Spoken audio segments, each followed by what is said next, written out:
The fluorescent lights of Courtroom 5A in the Cook County Criminal Courts building hummed with a persistent, headache-inducing buzz. 23-year-old Jasmine Carter sat at the defense table, her borrowed blazer 2 sizes too large, drowning her small frame. The fabric smelled of mothballs and desperation. The uniform the powerless navigating a system designed to consume them whole. Across the aisle, Assistant State's Attorney Marcus Brennan looked like he'd stepped out of a luxury cologne advertisement. His charcoal suit was immaculate, his silver cufflinks catching the light as he arranged his perfectly organized files. He was a golden boy of the prosecutor's office, known for his aggressive tactics and almost supernatural conviction rate. Behind his movie star smile lurked a predator who saw defendants not as people, but as stepping stones to judgeship. The state calls Officer Daniel Vasquez to the stand, Brennan announced, his voice smooth as aged whiskey. Jasmine's public defender, Maria Santos, a woman barely 30 with dark circles under her eyes that spoke of too many cases and too little sleep, scribbled notes frantically. She had told Jasmine the truth in their 15-minute consultation. The evidence looks bad. I'll do what I can, but you need to prepare yourself. Officer Vasquez, a 15-year veteran with a thick build and an expression of permanent suspicion, took the stand. He wore his dress uniform, the picture of civic duty and reliability. Officer Vasquez, Brennan began, pacing with theatrical precision, please describe for the court what you observed on the evening of March 14th at approximately 9:47 p.m. My partner and I responded to a call about a disturbance at Riverside Pharmacy on South Halsted. When we arrived, the pharmacist, Mr. Eugene Park, informed us that a woman matching the defendant's description had just attempted to fill a fraudulent prescription for OxyContin. Jasmine's hands clenched under the table. She whispered to Maria, "That's not what happened. I never—" "Sure," Maria hissed gently. "Let him finish. We'll get our turn." "And what did you find when you apprehended Miss Carter?" Brennan asked. She was approximately 2 blocks from the pharmacy, walking quickly. When we attempted to stop her, she became verbally aggressive, stating that we were, quote, harassing her for no reason. Upon searching her purse, we discovered the forged prescription pad and 3 blank prescriptions already signed. A murmur rippled through the courtroom. The jury, 10 white faces, 1 Latino, 1 Asian, exchanged meaningful glances. Jasmine could read their thoughts as clearly as if they'd spoken them aloud. Another drug addict, another criminal. These items, Brennan said, producing evidence bags with a flourish, were found in Miss Carter's possession. Officer Vasquez, in your professional opinion, what was the defendant's intention? Objection. Maria called out. Standing. Calls for speculation. Sustained. Judge Harold Whitmore said curtly. The judge was a white-haired man in his 60s who looked like he'd rather be anywhere else. Rephrase, counselor. What was found in her possession, officer? A prescription pad stolen from Dr. Miriam Feldstein's office 3 days prior, and 3 pre-signed blank prescriptions. The forged prescriptions. They were the linchpin, the smoking gun. And Jasmine had sworn to Maria, sworn on her mother's memory, that she had never seen them before that night. She'd been walking home from her shift at the diner when the officers grabbed her, threw her against their squad car, and dumped her purse out on the hood. Suddenly, those papers appeared. Your witness, Brennan said, his smile predatory. Maria stood, smoothing her wrinkled blouse. Officer Vasquez, you stated that Miss Carter became verbally aggressive. Can you elaborate? She was using profanity, refusing to comply with our commands. Commands to do what exactly? To stop walking and answer our questions. Is it illegal to walk down a public street, Officer Vasquez? Vasquez's jaw tightened. No, but when someone matches a description of a suspect. A suspect described as a black woman in dark clothing. Maria interrupted. Officer, how many black women do you think were in that neighborhood at 9:47 p.m. on a Thursday night? Objection relevance. Brennan called lazily. Gets to the basis of the stop. Your Honor. Goes to probable cause. I'll allow it. Answer the question, officer. Vasquez shifted. I don't know the exact number. Would it surprise you to know that the neighborhood is 60% black? That describes potentially thousands of women, The pharmacist gave us a specific description. Dark clothing and black. That's it. That was your probable cause. Maria's voice gained strength. And this search of Ms. Carter's purse. Did you have her consent? We had probable cause based on a description and her suspicious behavior. Her suspicious behavior of walking home from work? Objection, argumentative. Brennan snapped. Standing. Withdrawn, Maria said. Officer Vasquez, where exactly in Miss Carter's purse were the prescription pads found? At the bottom, underneath her wallet and some papers. Underneath. So you had to dig through her personal belongings to find them? We conducted a thorough search. And Officer Vasquez, is it true that your body camera was turned off during the search? The courtroom went still. Vasquez's face reddened. There was a technical malfunction. The camera stopped recording approximately 30 seconds before the search. How convenient. No further questions. But the damage was done, or rather, not done. The jury had already decided. They saw a young black woman with no private attorney, no resources, caught with forged prescriptions. The body camera malfunction was just another excuse.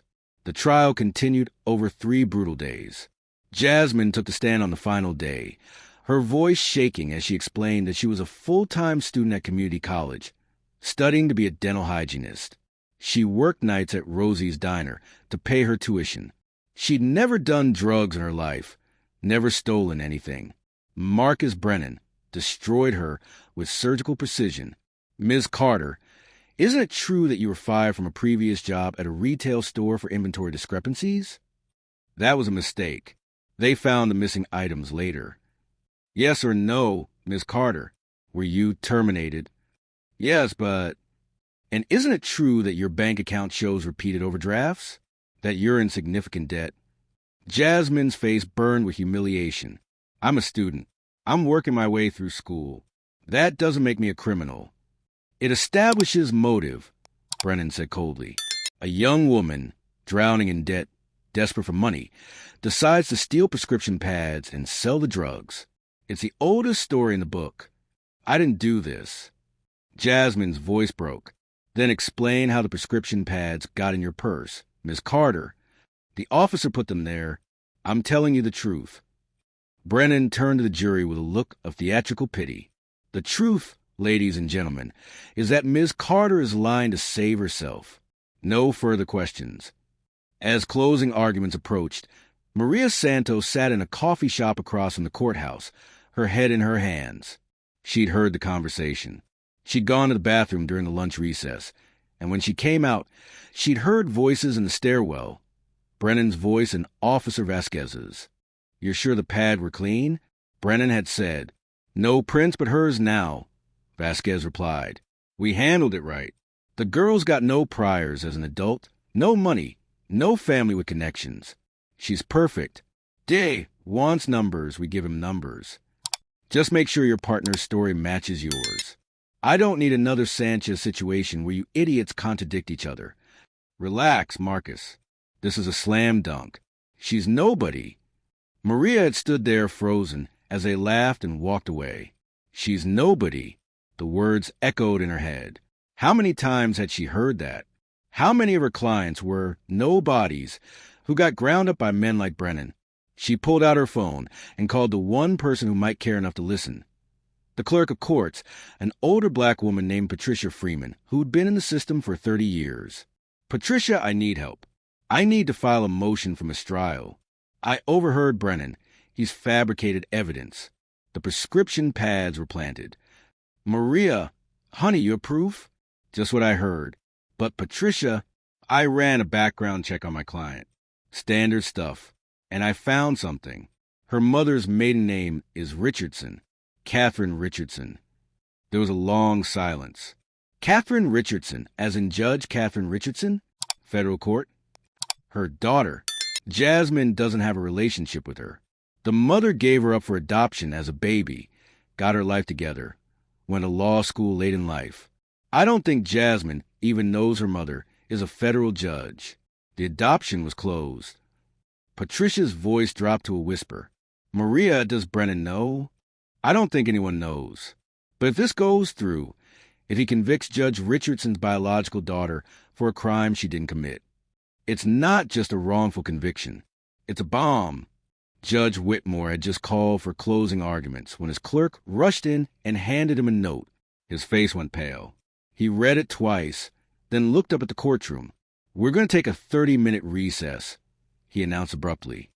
"Counsel in my chambers. Now!" In the judge's chambers, Maria Santos stood alongside a very confused Marcus Brennan. Judge Whitmore sat at his desk, and beside him stood Patricia Freeman with a file folder. "What is this about?" Brennan demanded. "We're in the middle of a trial." "Mr. Brennan," Judge Whitmore said slowly, "are you aware of who Miss Carter's biological mother is?" Brennan blinked. "She's adopted. The file said she has no family. That's part why he stopped himself. "Part why you what?" Maria pressed. Whitmore opened the folder. Ms. Carter's biological mother is Federal Judge Catherine Richardson of the Northern District of Illinois. The color drained from Brennan's face. That's not in the file. That's sealed adoption records." "It is, and it was sealed. But Miss Santos did her due diligence, which is apparently more than you did. Judge Richardson was informed 1 hour ago that her biological daughter, a daughter she's been trying to locate for years, is standing trial in this courthouse. This doesn't change anything," Brennan said quickly, but his voice was shaking. "The evidence is solid. I didn't know who she was. This is legitimate." Ms. Santos also filed an emergency motion based on prosecutorial misconduct. Whitmore interrupted. "She alleges she overheard you discussing the fabrication of evidence with Officer Vasquez. Is that true?" "That's hearsay. That's inadmissible. She's making accusations to save her client." The door to the chambers opened. Every head turned. A tall, elegant black woman in her 50s entered, wearing a federal judge's robes. Catherine Richardson commanded attention simply by existing. Her face was a mask of controlled fury. "Your Honor," she said to Judge Whitmore, her voice vibrating with suppressed emotion, "I apologize for the intrusion, but I was informed that my daughter is a defendant in this courtroom." She turned to look at Maria, then passed her to where Jasmine sat visible through the open door. Catherine's breath caught. Even from a distance, the resemblance was undeniable. The same high cheekbones, the same deep-set eyes. "Judge Richardson," Whitmore said carefully, "this is highly irregular. I'm aware, but I'm also aware that the prosecutor in this case has a history. Mr. Brennan has been flagged 3 times by the Illinois State Bar for ethical violations that were never pursued. I've had defendants in my federal court who mention his name in connection with coerced testimony and evidence tampering." Brennan's face went from white to red. "You can't just, 'this is my case.' She has no jurisdiction here." "No," Catherine said, her voice like ice. "But I have resources, and I have already made calls. The state's attorney's office is opening an investigation into 6 of your recent convictions. They're pulling body camera footage, re-interviewing witnesses. How many other Jasmines are out there, Mr. Brennan?" When court reconvened, the jury was sent home. Judge Whitmore's face was grave. "After reviewing evidence brought to my attention during recess, including credible allegations of prosecutorial misconduct and fabrication of evidence, I am declaring a mistrial. This case is dismissed with prejudice. Ms. Carter, you are free to go." Jasmine stood, swaying slightly, not understanding. Maria grabbed her arm to steady her. "It's over, Jasmine. You're free." "I don't understand." That's when Catherine Richardson walked into courtroom. She moved slowly toward the defense table, her eyes never leaving Jasmine's face. Jasmine stared at the woman approaching her. Something about her felt familiar, like looking in a mirror that showed the future. "Jasmine Carter," Catherine said softly. "My name is Catherine Richardson. I'm a federal judge, and I'm your biological mother." The courtroom fell silent. Jasmine's legs gave out. She sat down hard in the chair. "My what?" "I gave you up for adoption when I was 17. I've been searching for you for 3 years, since I finally got my life together enough to try. I only found out an hour ago that you were here, that you were being railroaded by this." She turned her gaze to Marcus Brennan, who looked like he wanted to melt into the floor. By this corrupt excuse for a prosecutor, Jasmine couldn't speak. She could only stare. Catherine knelt beside her chair. "I know this is overwhelming. I know you don't know me. But I need you to understand something. This didn't happen because of me. This didn't happen because you're my daughter. This happened because men like him," she gestured toward Brennan, "see young black women as disposable, as easy targets, as nobody." Tears streamed down Jasmine's face. "They kept saying I was lying. Everyone thought I was guilty." "I know, baby. I know." Catherine's own eyes glistened. "But I'm here now, and we're going to make sure this never happens to anyone else." Marcus Brennan's fall was swift and absolute. The investigation Catherine Richardson triggered revealed a pattern spanning 5 years. 14 convictions were overturned. Witnesses came forward describing how Brennan had threatened them, promised them deals if they identified specific defendants. Officer Vasquez, facing criminal charges of his own, confessed to planting evidence in 7 cases, all at Brennan's suggestion. Brennan was disbarred, charged with obstruction of justice, tampering with evidence, and conspiracy. His wealthy family disowned him. His conviction rate, once his pride, became his epitaph, a monument to ruined lives. He was sentenced to 6 years in prison. For Jasmine and Catherine, the road was longer and more complicated. They met for coffee 3 days after the trial ended. It was awkward at first. 23 years of absence creating a chasm that couldn't be crossed in a single conversation. "I don't expect you to forgive me," Catherine said, stirring her coffee without drinking it. "I was young and scared, and I thought I was doing the right thing. But I've thought about you every single day." Jasmine looked at this woman who was a stranger and yet so familiar. "I used to imagine what my birth mother was like. I never imagined this. I never imagined I'd find you in a courtroom, fighting for your life." They sat in silence for a moment. Then Jasmine said, "Can I ask you something? If you weren't a judge, if you didn't have power, would I be in prison right now?" Catherine's face crumpled. "Probably. Yes. And that's the most shameful thing I've ever had to admit. Justice shouldn't depend on who you know, but it does. Then we need to change that." Catherine looked up, surprised. Jasmine's expression was fierce, determined. "I want to go to law school," Jasmine said. "I want to help people like me, people who are nobodies. I want to make them somebody." Catherine smiled through her tears. "Then let's do it. Together." Maria Santos didn't take the corporate job offers that flooded her inbox. Instead, she accepted a position heading a new conviction integrity unit funded by a coalition of progressive donors and overseen by federal judges, including Catherine Richardson. Marcus Brennan served 4 years of his sentence. He was released early for good behavior. He lives now in a studio apartment, working night shifts at a warehouse, a disbarred lawyer whose name is synonymous with corruption. Sometimes in the darkness of his cell, and now his small apartment, he thinks about Jasmine Carter. He thinks about the 14 others. He wonders if they think about him. Jasmine Carter graduated from law school 3 years later. At her graduation, Catherine Richardson sat in the front row, tears streaming down her face as her daughter, no longer nobody but a fighter, crossed the stage. The system didn't save Jasmine Carter. Her mother did. Luck did. But how many others aren't so lucky? How many Jasmine sit in cells right now, convicted by corrupt prosecutors who saw them as easy marks, as statistics, as nobodies? The answer should terrify us all. Justice is supposed to be blind, but too often it only sees what it wants to see until someone forces it to look closer, until someone refuses to let another person be nobody. That's when the gavel falls for justice.